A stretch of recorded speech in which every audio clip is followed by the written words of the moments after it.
Okay, let's continue. So we've got our 200 millimeter foundation wall ready. We're going to hit OK. I've kind of played around with these constraints already a little bit. So for some reason or another, it's not letting me set the base constraint as our footing level. I'll figure out why that is later on. But for now, one workaround solution to this is just set your base constraint as level 1. Your top constraint also as level 1. And our base offset will be minus 1000. So basically the base of the wall will be 1000 millimeters below level 1.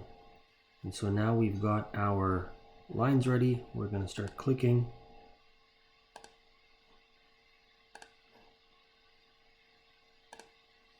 So we've added our footings to this.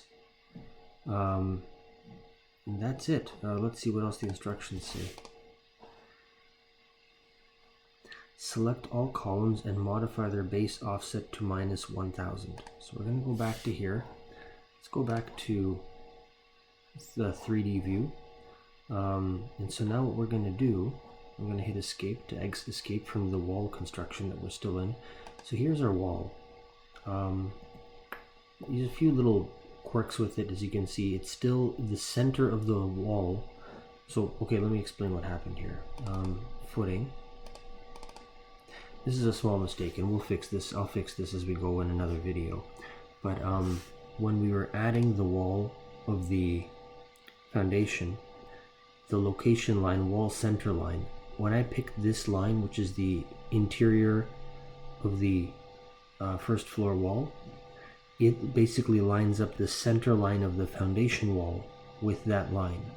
So what we really want is for those two walls, you know what, actually it's fine the way it is. The interior, the footing wall should be offset a little bit to the inside in some cases so that the brick can overhang from the outside. Anyway, this may not make sense. I can't really show you in person how that detail works out. But we're going to leave the foundation wall where it is for now. It's fine. Just trust me for now that it's okay the way it is. And I'll explain a detail of how a lintel eventually connects to this part of the wall, a little steel lintel that goes out, and then the brick of the ground floor overhangs over top of the foundation wall for a number of reasons that we can get into later. So, but for now, let's follow through on the next instruction, which is let's offset all of these columns down 1000 millimeters. So the way to do that is select the column, and where it says base level, you can either set it to footing, unless it's weird again and it doesn't let you. Oh, there we go. Okay, so now it let us do that. And you can go all around and do it for every column, or you can just click on it, right click and say select all instances in entire project. And then for the base level, say footing, apply. And now they should all, there we go, they've all extended down. So we've accomplished that part. Next we'll make a footing. Begin by going to the structure tab and selecting wall. Select wall foundation bearing footing 900 by 300. Duplicate it, edit it to 600 by 200. So I guess we're making pad footings for our concrete columns here. So what we're going to do is we're going to go to structure. So up until now we've always been in the architecture tab. Now we're going to go into structure. We're going to say wall. I think it's a structural wall. Don't worry about this. Wall. It's not really giving us what we wanted. What did the instruction say? Select wall foundation bearing footing. Okay. So structure tab. I believe we're in the right spot.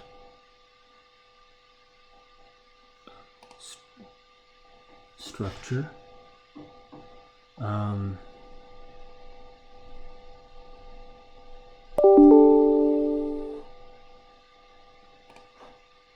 Sorry, got a whole bunch of messages coming in here.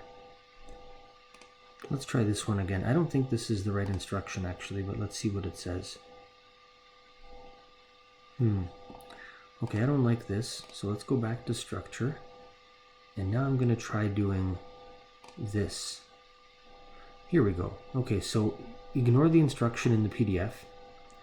The right way to do the footings is to go to the Structure tab, and under Foundation, hit Isolated Foundation. And that gives us a footing.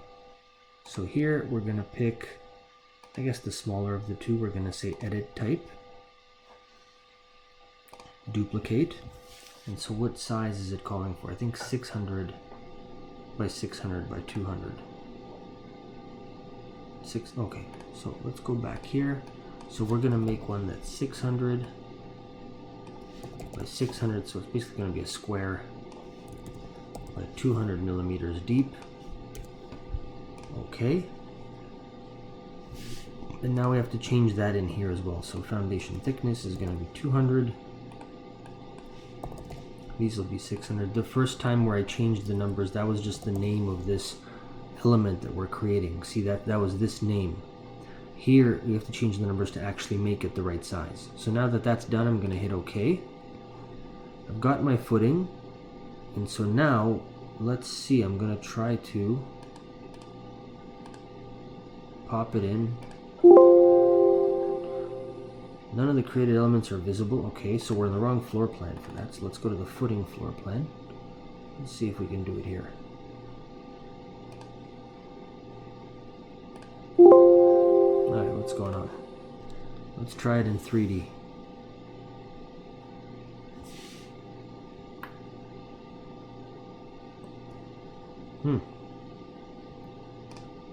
This is a very small footing.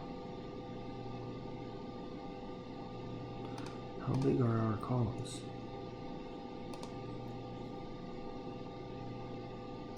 So let's see if we can make our columns a little bit smaller. So I'm going to right click this, select all instances in entire project. Looks a little bit better. Ideally this footing should pop out 200 millimeters outside of the footprint of the column. So if a column is 457 by 457, our footing should be 857 by 857. So let's go back and modify this footing. So let's go Edit Type. I'm going to change it to 857 by 857. Rename.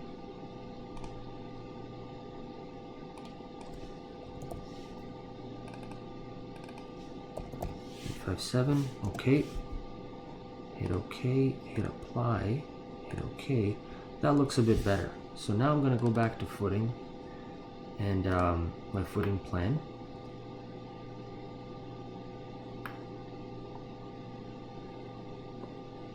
Oh, and all of my floor slabs now are a little bit off because my columns changed shape. Let's fix that right now. So I'm going to double click the floor and it's going to take me back into this view where we were drawing the pink lines, and I'm just going to stretch them.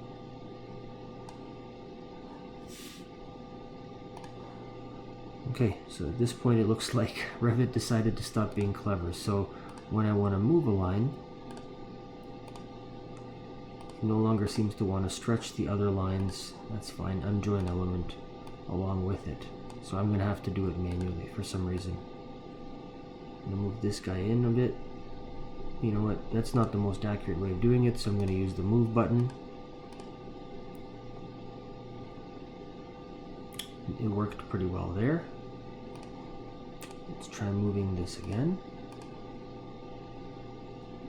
And I'm always checking down here too to make sure there's not, to make sure this didn't actually happen, accidentally happen, where I have an extra segment of pink line sticking out, because that'll create a problem when I hit that green check mark. You have to be perfectly closed shapes.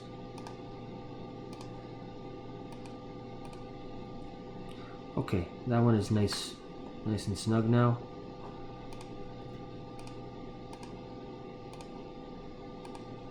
Let's move this one. Let's move that one. Now for your tutorial, if you, I'm kind of improvising outside of what it says on that PDF paper, so if you guys have slightly different results, don't sweat it. We're just trying to learn how to use the functions here. Okay, also, so I have a bad habit here. What I tend to do sometimes is I click move, and then I try to select the line, and that does kind of work sometime. But then I realize, oh, I don't want to do it that way, so what I'm doing on my side is I hit escape. So if you see me clicking a bunch of things and it doesn't work your way, work out the way that it appears to work out for me, it's because I guess I hit escape, canceled the command, then I go to this line, click the move button, and I move it to there. Now I hit escape twice, I click this line, hit the move button, and I move it to where I want it to be. Last one. Click the line, move it to there, escape twice, click the line, move it to there. Okay, so now we've modified our floor pads appropriately. We're going to hit the check mark. Would you like walls that go up to this floor's level to attach to its bottom? Let's say don't attach for now, because we may still be changing a few things. So now we're in footings. We're going to take our concrete pad, hover over the middle of every column, and I'm going to start ignoring these messages down here. Basically all it's telling me is that you can't see the floor pads in this view, which is true, because this view doesn't seem to want to show us anything below the footing level. But that's fine, we'll figure that out later. So now I've already clicked every single column. They should all have floor pads now. I wonder if this one got it twice.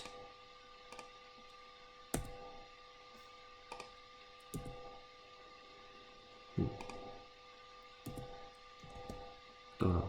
Okay. Anyway, it looks like we have our concrete pads under the columns everywhere now. Okay. We've got that done. Under architectural walls, select the foundation wall, duplicate it, modify it to 200mm foundation wall. Place the footings by selecting the walls in the structural foundation plan. Okay, I'm going to pause here for a second because I think there's a better way to do this, and I'll start the next video from step 10.